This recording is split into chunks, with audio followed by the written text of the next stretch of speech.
Here we maintain a relatively neutral spine throughout the movement.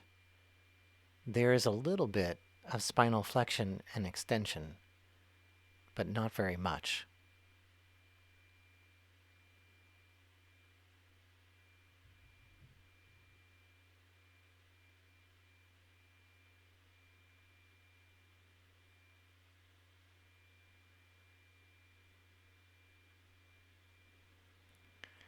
Here's what it looks like done incorrectly.